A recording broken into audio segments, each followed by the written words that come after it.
Hi friends, welcome back to another vlog. I hope आप सब ठीक होंगे एंड मस्त होंगे। तो आज का व्लॉग होता है मॉर्निंग से स्टार्ट। तो बच्चे चले गए स्कूल, इसके बाद में मेरी मॉर्निंग की रूटीन क्या है। एंड विंटर ऑलमोस्ट आ ही गए हैं, तो उनकी तैयारी भी करते हैं। तो आज मैं मज़ेदार से हेल्दी एंड विदाउट शुगर वाले लड्डू की रेसिपी आपको दूंगी। तो उसके लिए वीडियो को फुल वॉच करना पड़ेगा। और जैसे विंटर मौसम हमारे चेंज होते हैं, वैसे हमारे स्किन केयर रूटीन सारी चीज़ें चेंज होती हैं।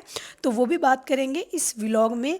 एंड साथ साथ में मैं करूँगी मॉर्निंग में मैं किस तरीके से अपने बेडरूम या फिर अपने पूरे हाउस की क्लीनिंग करती हूँ। तो वो सारी चीज़ें भी आपके साथ में स्टेप बाय स्टेप शेयर करूँगी। तो चलिए करते हैं, वीडियो का स्टार्ट पॉइंट पे चलते हैं। तो यहाँ पे मॉर्निंग में मैं बच्चे चले गए थे स्कूल एंड फ्रेशन अप होके मैं आ गई थी अपने बेडरूम में, क्योंकि हेल्पर आ गई है अभी काम करने के लिए।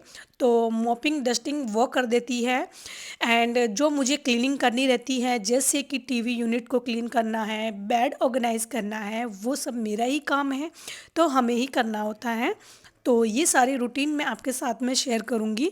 तो फर्स्ट ऑफ ऑल मॉर्निंग में मैं फ्रेशन अप होने के बाद में अपना बेड सेट करती हूँ। कई बार जब मुझे पहले टाइम मिल जाता है तो मैं पहले कर लेती हूँ, या फिर मैं पहले एक्सरसाइज करने के लिए अपने जिम में चली जाती हूँ।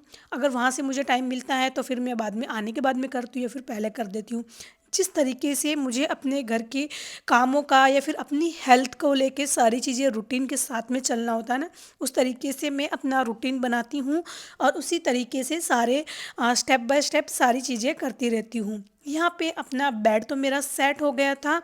देन कुछ चीज़ें ऐसी है, जैसे साथ में मैं थोड़ी सी डस्टिंग भी करती जाती हूँ, क्योंकि हेल्पर को कोई भी चीज़, मतलब मेरे घर में इस तरीके से है कि नीस बने हुए हैं, और कुछ पॉट्स वगैरह जो मैं आगे आपको बताऊंगी किस तरीके से मेरे घर में फुल डेकोरेशन की चीज़ें मैंने रखी हैं, वो उनके हाथों से स्लिप हो जाती है कई बार। वो जब क्लीनिंग करने जाती है तब इस तरीके से। तो अब मैंने डस्टिंग का जिम्मेदारी मैंने ले ली है कि डस्टिंग जब भी कोई पॉट्स वगैरह हटाने हो, या फिर क्लीनिंग करनी हो, टीवी यूनिट्स के वहाँ पे क्लीनिंग करनी हो, तो मैं ही करती हूँ। तो बस ये रूटीन मैंने आजकल फॉलो करके रखा है, और वो आपके साथ में आज शेयर करती हूँ।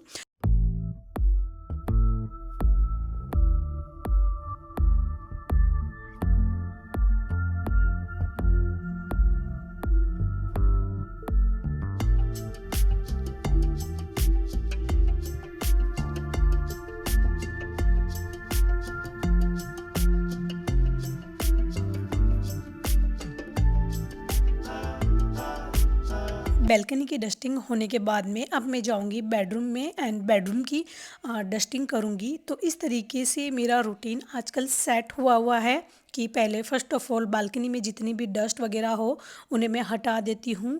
देन हेल्पर को बोलती हूँ क्लीनिंग के लिए। यहाँ पे टीवी यूनिट एंड टीवी को भी क्लीन करना है। तो हेल्पर थोड़ा सा डरते हैं कि वो सोचते हैं कि मेरे हाथों से स्लिप हो जाएगा या फिर गिर जाएगा। तो वो इन सब चीज़ों को थोड़ा कम ही क्लीनिंग करती है।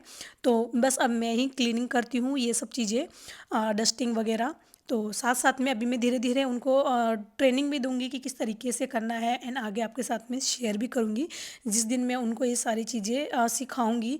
क्योंकि उन्हें थोड़ा सा डर लगता है कि किस तरीके से क्लीन करना है, और कुछ चीज़ें उनके हाथों से गिर गई थी और ब्रेक हो गई थी। तो वो डर रहे हैं कि मतलब अब कितनी महंगी कॉस्टली सारी चीज़ें मेरे हाथों से ब्रेक हो जा रही है।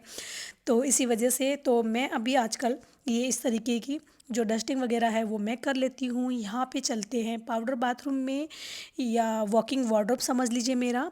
तो यहाँ पे अब मैं जितनी भी चीज़ें जो मेरे हेयर रिलेटेड या फिर मेकअप के रिलेटेड कॉस्मेटिक जितनी भी चीज़ें इधर उधर हो गई हैं, उन्हें मैं सेट करती हूँ, ताकि सारा एरिया ये वॉशरूम का, वॉकिंग वार्डरोब का नीट एंड क्लीन लगे।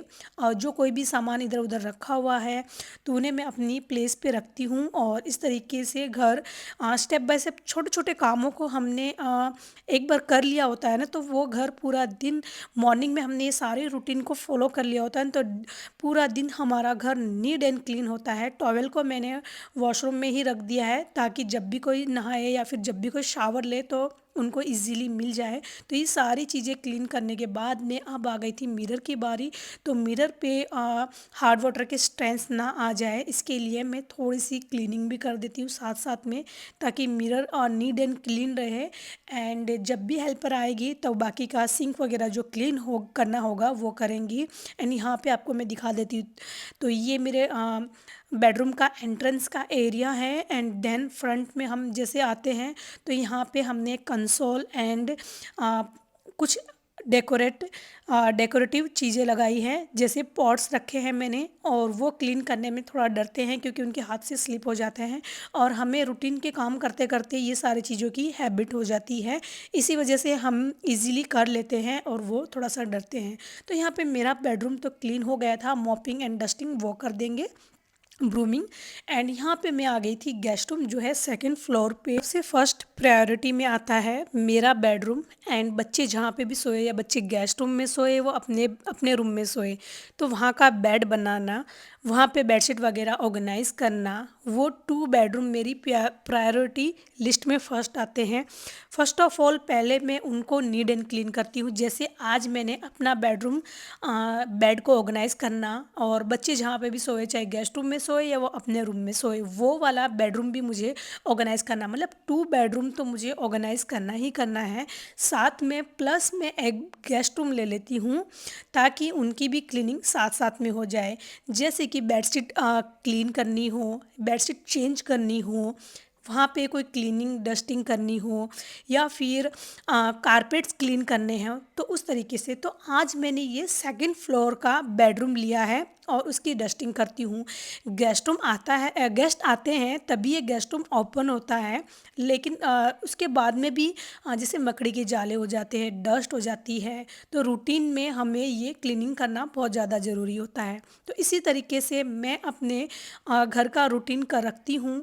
2 बेडरूम तो डेली मेरी क्लीनिंग में लिस्ट में आ ही जाते हैं, लेकिन फर्स्ट को एक बेडरूम को और मैं अपने इनके साथ में प्लस कर देती हूँ। तो इसी तरीके से रूटीन के काम, जैसे हमारी मॉपिंग डस्टिंग तो मेरे हेल्पर कर देते हैं, लेकिन जैसे कुकिंग करना है, बाकी के और काम भी होते हैं हाउसवाइफ के, तो वो सारे कामों के साथ में मुझे ये सारे काम भी रूटीन में, जैसे यूट्यूब पे हूँ तो यूट्यूब की वीडियो बनाना, वॉइस ओवर करना, किस टॉपिक पे बनाना है वो सारे टॉपिक सजेस्ट करना, वो सारे कामों की भी लिस्ट तैयार रहती है।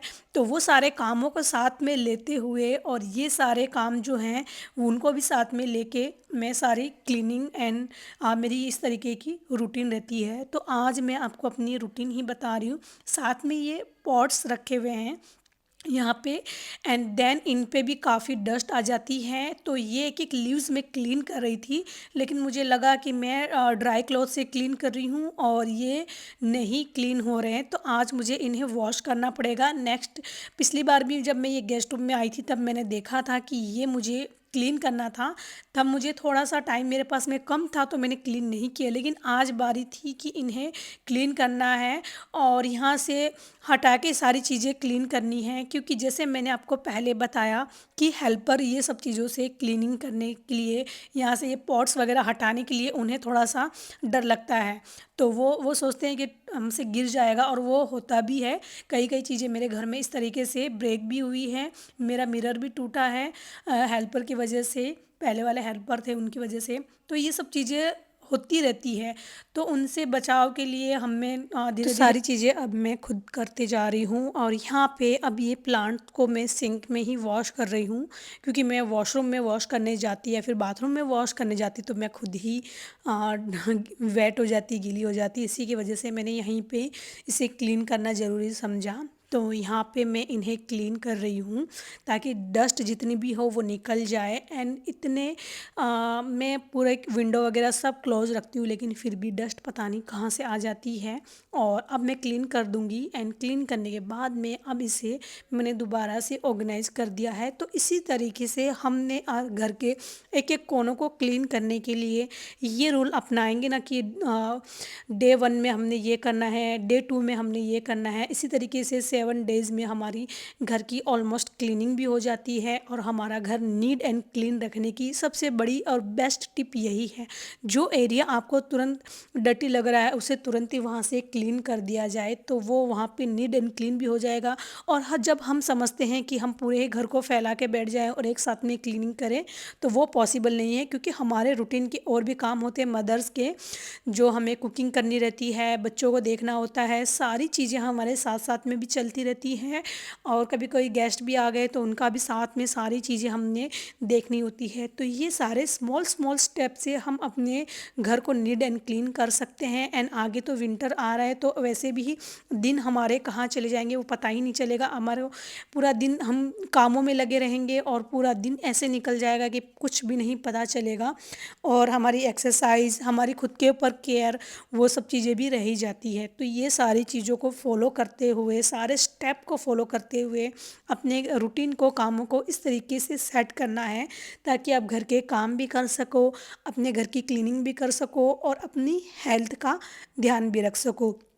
तो यहाँ पे मैंने वैक्यूम क्लीनर ले लिया है और ये वैक्यूम क्लीनर से मैं यहाँ पे क्लीन कर लेती हूँ, कारपेट्स क्लीन कर देती हूँ। और कारपेट्स इससे काफ़ी अच्छी क्लीनिंग होती है। मुझे तो काफ़ी पसंद आया ये वैक्यूम क्लीनर। और ये डायसन ब्रांड का है। मैं कोई ब्रांड को प्रोमो नहीं कर रही हूँ, लेकिन वाकई में ये अच्छा है। और आप देख सकते हो फाइनल लुक मेरे गेस्ट रूम का नीट एंड क्लीन हो गया है। एंड देन अब मैं कर्टन्स को दोबारा से क्लोज कर दूँगी, क्योंकि ज़रूरत नहीं है यहाँ पे। तो बस यहाँ पे अब मेरे बेडरूम की क्लीनिंग हो गई। एंड देन अब हेल्पर आएगी तो मॉपिंग एंड डस्टिंग जो करती है वो कर देगी, तो ये बेडरूम सेट हो जाएगा। एंड अब बारी थी कि कुछ स्किन केयर किया जाए, क्योंकि विंटर आ रहे हैं, उससे पहले हमारी सारी तैयारी होनी चाहिए। तो यहाँ पे एक वैसलीन की ओपन मतलब एम्प्टी कंटेनर था, तो उसके साथ में मैं अब आज बना रही हूँ एक DIY होममेड सॉल्यूशन बना रही हूँ, जो फटी एड़ियों में और स्किन हमारी काफ़ी ड्राई हो जाती है उसके लिए काफ़ी यूज़फुल है। तो यहाँ पे फर्स्ट ऑफ ऑल मैंने वैसलीन लिया है और वैसलीन की ये जो स्मॉल कंटेनर है इसे मैं पूरा एम्प्टी कर दूँगी और इसे मिक्स कर लेना है। देन इसके बाद में मैं इसमें रोज़ वाटर ऐड कर रही हूँ। तो यहाँ पे मैंने 10 ड्रॉप्स रोज़ वाटर के ऐड की है। और यहाँ पे ग्लिसरीन ऐड कर रही हूँ 1 टेबल स्पून मैंने कैस्ट्रॉल ऑयल ऐड किया है, ये भी हमारी स्किन के लिए काफ़ी अच्छा है। और यहाँ पे मैंने एलोवेरा जेल ऐड किया है और ये कोकोनट ऑयल भी मैंने ऐड किया है। इसमें काफ़ी अच्छी फ्रेगरेंस थी इसलिए मैंने यही ऐड कर दिया है। और यहाँ पे विटामिन ई के मैंने 5 कैप्सूल ऐड किए हैं, जो हमारी अभी विंटर के से फटी एड़िया, हाथों में क्रैक्स एंड त्वचा हमारी जो रुखी हो जाती है, तो उसके लिए मैंने ये होममेड DIY बनाया है। और हर विंटर में मैं इस तरीके से बना के रख देती हूँ, या फिर आप इसे नाइट में लगा के भी सॉक्स पहन के पूरी नाइट रहने दोगे ना, तो आपके पैर में जो फटी एड़िया है उस पे भी काफ़ी अच्छा वर्क करता है। और इसने हमने स्किन पे भी लगा लेना है, हाथों में भी लगा सकते हैं, कोई मतलब है खास केमिकल इसमें है नहीं, काफ़ी अच्छा है। और ये मैं अभी पैरों में लगा के बता रही हूँ आपको, तो काफ़ी अच्छे एंड हमारे जो ड्राई हुए होते हैं ना वो एकदम ड्राई नहीं होते हैं। और वाइट वाइट जो पैर की त्वचा हो जाती है उससे काफ़ी अच्छा हो जाती है। तो यहाँ पे इसमें पेट्रोलियम जेली है, वैसलीन है। वैसलीन हमारे पैरों के लिए, फटी एड़ियों के लिए काफ़ी फ़ायदेमंद है और मुझे काफ़ी अच्छा लगा है। और आप देख सकते हो पैरों की शाइनिंग ही कुछ अलग हो गई है। और इसी तरीके से मैं हाथों में भी अप्लाई कर लेती हूँ ताकि हाथ हमारे सॉफ्ट एंड मुलायम हो। एंड देन विंटर है तो अभी हेल्थ की तरफ चलते हैं। तो आज मैं बनाने वाली हूँ विदाउट शुगर हेल्दी लड्डू की रेसिपी, जो हम बनाएंगे खजूर से। एंड बाकी के इंग्रेडिएंट्स भी आगे बता देती हूँ। तो यहाँ पे मैंने खजूर ले ली है और इसके सीड्स को रिमूव करते हुए मैंने सारी एक साथ में मैंने रख ली है। तो यहाँ पे मैं जो इंग्रेडिएंट्स ऐड कर रही हूँ इसके अंदर, तो ये है भुने चने विदाउट छिलके के हैं। एंड देन इसके अंदर मैं साथ में ऐड कर रही हूँ पम्पकिन सीड्स ऐड कर रही हूँ। एंड देन मैं इसके साथ में मखाना ऐड कर रही हूँ। तो मैं ये अपनी क्वांटिटी के हिसाब से ले रही हूँ, आप अपने अनुसार बना सकते हो। मैंने आलमंड्स भी ऐड कर दिए हैं, वॉलनट्स ऐड कर दिए हैं, आप जितना ऐड करना चाहो उतना कर सकते हो। सनफ्लावर सीड्स लिए हैं। तो ये सारी चीज़ें हेल्थ के लिए काफ़ी अच्छी है, और जो न्यू मॉम बनी है या फिर मदर बनी है वो भी अपने लिए ये ले सकती है। या फिर आपके हेयर फॉल हो रहे हैं, स्किन हेल्थ के कोई इशू है, कमजोरी है, वीकनेस है, पैर दुख रहे हैं, घुटने दुख रहे हैं, तो उनके लिए भी काफ़ी अच्छी है। और यहाँ पे मैं 4 टेबलस्पून घी ऐड कर रही हूँ। पहले मैंने इन्हें ड्राई रोस्ट कर लिया था, देन इसके बाद में मैं इन्हें 4 टेबलस्पून घी में ड्राई रोस्ट कर लूँगी। एंड थोड़ा सा हल्का सा कोल्ड हुआ उसके बाद में मैंने इसे मिक्सर जार में ग्राइंड करना है। साथ साथ में मैं खजूरें भी ऐड करती जा रही हूँ। तो इस तरीके से लेयरिंग से मैं बना रही हूँ। तो वन टाइम मैंने ये सारे इंग्रेडिएंट्स ऐड किए, बीच में मैंने खजूर डाली दोबारा से सारे। इस तरीके से मैंने सारी खजूरें ले ली और ये सारा मिक्सर बना लिया है, और बस अब इसी के मैं लड्डू बना लूँगी। बहुत हेल्दी और मज़ेदार, आप डाइट भी कर रहे हो तो ये लड्डू खा सकते हो। आपके शरीर में कोई न्यूट्रिएंट्स की कमी हो तो वो भी पूरी हो जाएगी, और इतने मज़ेदार ये लड्डू तैयार हो गए हैं हमारे। आई होप आज का ये व्लॉग आपको पसंद आया होगा। पसंद आए तो लाइक कर देना, शेयर कर देना फ्रेंड्स एंड फैमिली में। मिलेंगे हम नेक्स्ट व्लॉग में। इस वीडियो का कोई भी पार्ट पसंद आए तो एक लाइक का बटन ज़रूर दबा देना, और आपके कोई कमेंट्स हो, कोई क्वेश्चन हो तो ज़रूर मुझे कमेंट्स बॉक्स में पूछना। मिलेंगे हम नेक्स्ट व्लॉग में। Bye guys, thank you for watching.